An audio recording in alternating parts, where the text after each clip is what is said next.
বাংলাদেশে যে সমস্ত নারীরা বিপদে পড়ে, বিভিন্ন ফাঁদে পড়ে একটা খারাপ পেশায় গিয়েছেন, আমরা তাদেরকে সেই পেশা থেকে ফিরিয়ে আনতে চাই, পুনর্বাসন করতে চাই। আপনারা তাদেরকে পেশা হিসাবে স্বীকৃতি দিয়ে নারীর অবমাননা করেছেন। এই যে আমাদের মধ্যে এই বিভেদ, সমাজের একটা শ্রেণী চায় যে আধুনিকতা প্রগতির নাম করে ইসলামকে মুখোমুখি দাঁড় করানোর। এই প্রবণতাটা আজকে নতুন না। এর কারণটা কি? আমরা যদি এর গভীরে যাই, আমরা দেখব এর একটা গভীর কারণ আছে, যেটা আমরা একটু চিন্তা করলে বুঝতে পারব।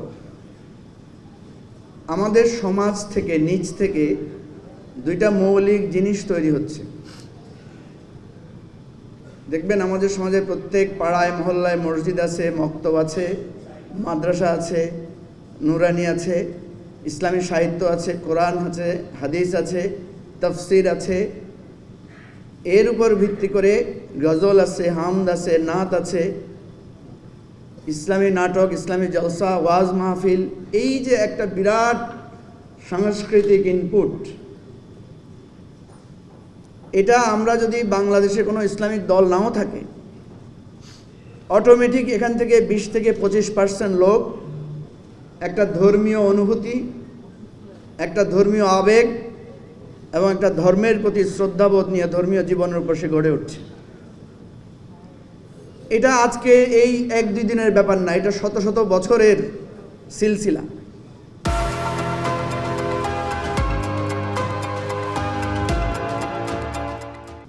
এবং এটা ক্রমশ বাড়ছে। এটা বাড়তে বাড়তে এটা কোথায় গিয়েছে? এখন টেলিভিশনগুলোয় দেখবেন অপরিহার্য হয়ে গেছে ইসলামী আলোচনা, মাসলা মাসাইলের আলোচনা, ইসলামিক সেমিনার। আপনি দেখবেন যে আমাদের যারা বড় লোক, এলিট, তাদের মধ্যে এখন হেফজে কোরআন, বাসায় আলেম রেখে হাফেজ বানানোর প্রবণতা আছে। ক্যাডেট মাদ্রাসা নানা রকম চালু হয়েছে। কি বলেন, আছে না? এবার একটা দুঃসংবাদ দিই। ঠিক এই সমাজেই ছোটবেলা থেকে আধুনিক সঙ্গীত, মরমী সঙ্গীত, নজরুল গীতি, রবীন্দ্রসঙ্গীত, নাচ গান, আর্ট, শিল্পকলা, এমন কোনো উপজেলা নাই যেখানে নৃত্য স্কুল নাই, নাচের স্কুল নাই। এমন কোনো স্কুল নাই যেখানে আর্ট শেখানো হয় না, যেখানে বাৎসরিকভাবে নাট্য অনুষ্ঠান হয় না, গানের অনুষ্ঠান হয় না, পহেলা বৈশাখ হয় না। এইটা বাড়তে বাড়তে সমাজ, সংস্কৃতি, টেলিভিশন, মিডিয়ার, আপনার ফিল্ম, এটা একটা সেক্টর, এটা একটা ইন্ডাস্ট্রি আকারে গড়ে উঠেছে। বাংলাদেশে যদি কোনো রাজনৈতিক দল বা প্রগতিশীল চর্চা নাও থাকে, তাও আপনি দেখবেন সমাজে 20 থেকে 25% মানুষ এই চেতনায় গড়ে উঠছে, যারা মনে করে যে ধর্ম হচ্ছে আমাদের প্রগতির অন্তরায়। আমি কি ভুল কিছু বললাম?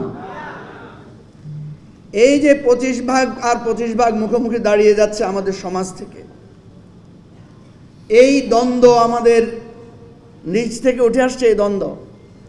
সেই জন্য আপনি দেখবেন যারা ইসলামকে এখান থেকে দূরীভূত করতে চায়, যারা মুসলমানিত্বকে মুছে দিতে চায়, তারা তাদের আন্তর্জাতিক প্রভুর সমস্ত শক্তি, সমস্ত অর্থ ব্যয় করেও এখন পর্যন্ত তারা সফল হতে পারে নাই।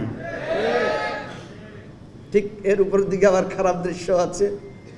আমরা এত ইসলামিক এফোর্ট, এত আলোচনা, এত ওয়াজ মাহফিল, এত বক্তৃতা, এত তাফসির, এত ওয়াজ মাহফিল, এত কিছুর পরেও আমরা কিন্তু সমাজের ওই অংশ, ওই সাংস্কৃতিক বিপদগামী, বা আমরা যাদেরকে মনে করছি আমাদের উন্নয়নের নাম করে যারা আমাদেরকে পশ্চাৎপদ করতে চায়, তাদের উত্থানও কিন্তু আমরা ঠেকাতে পারি নাই। সুতরাং এই দুইমুখী শক্তির মাঝখানে যারা আছে, তারাই কিন্তু আমাদের সমাজকে নেতৃত্ব দিচ্ছে। আমি এত বড় কথা বলে আপনাদের কাছে হতে চাই না। আমার কথা হচ্ছে, এখানে গভীরভাবে ভাবতে হবে যে এই লড়াই কি আমরা করব, নাকি এখানে আমরা কোনো সন্ধি করব।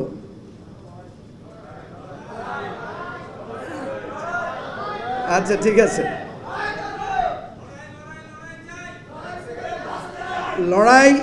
লড়াই অবশ্যই করব, কিন্তু লড়াইয়ের সাথে হিকমত এবং কৌশল গুরুত্বপূর্ণ। কি বলেন, ঠিক না? সেজন্য আমি আপনাদেরকে দুই একটা দিকে দৃষ্টি আকর্ষণ করতে চাই। দেখেন, ঢাকা বিশ্ববিদ্যালয়ে মাদ্রাসা ছাত্রদের ভর্তি বন্ধের জন্য অনেক চেষ্টা করা হয়েছে। সেখানে আমরা অনেক লড়াই করেছি, একটা লড়াই আমরা বিজয়ী হয়েছি, হারাতে পারে নাই। যখন দেখা গেছে যে প্রত্যেকটা ইউনিটি ভর্তি পরীক্ষায় মাদ্রাসার ছাত্ররা প্রথম হয়, দ্বিতীয় হয়, তাইলে লড়াই কোনটা বেশি মজবুত? এই যে আমি মেধার স্বাক্ষর রাখলাম, এটা কিন্তু তারা মোকাবেলা করতে পারে নাই, এটা দিয়ে আমি তাদেরকে হারিয়েছি। সেজন্য আমাদের যেই 5ই মে যেই নারকীয় হত্যাকাণ্ড হয়েছে, আমি সেই মামলার একজন সাক্ষী। এই গণহত্যা মামলা করার জন্য দাবি তুলে আমরা একটা মামলাও করেছি এবং সেই মামলার আমি একজন খুবই গুরুত্বপূর্ণ সাক্ষী। এই জায়গা থেকে আমি আলেম ওলামাদেরকে অত্যন্ত শ্রদ্ধা করি, ভালোবাসি এবং তারাও আমাকে খুব স্নেহ করেন।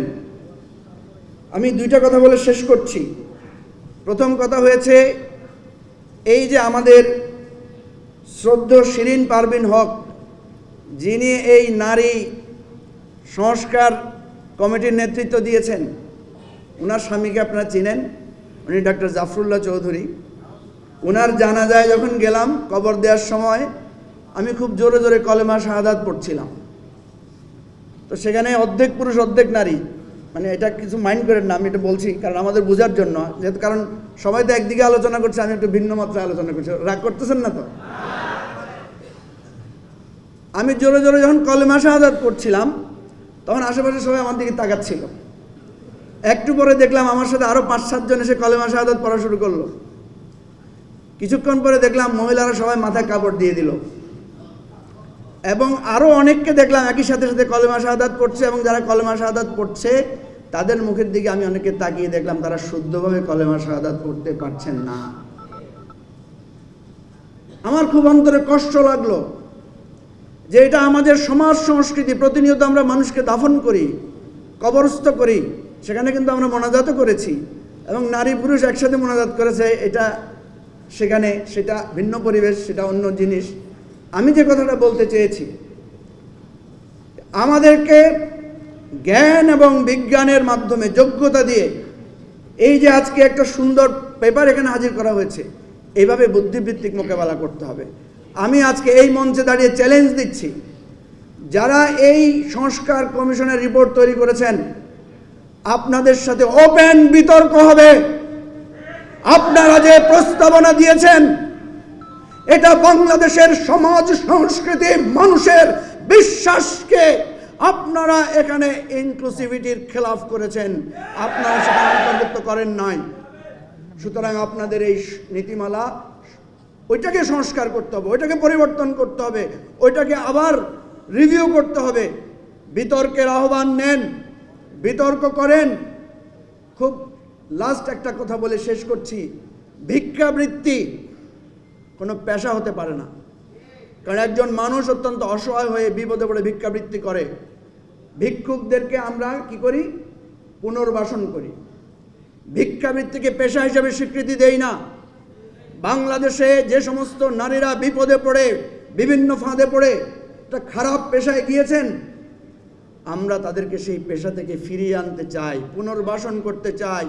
আপনারা তাদেরকে পেশা হিসাবে স্বীকৃতি দিয়ে নারীর অবমাননা করেছেন, নারীদের সম্মান নষ্ট করেছেন। আপনাদের বিবেকের কাছে একদিন এই প্রস্তাবের জন্য আপনাদেরকে বিবেকের কাঠগড়ায়, বিচারের কাঠগড়ায় দাঁড়াতে হবে। এই হলো আমাদের আপনাদের প্রতি আহ্বান। আবারও সবাইকে বলবো, ওপেন বিতর্ক করে এই নারী নীতিমালার বা নারী সংস্কারের প্রত্যেকটি বিষয়ের বিতর্ক করতে আমরা প্রস্তুত আছি। আপনারা আয়োজন করেন। ধন্যবাদ। আসসালামু আলাইকুম।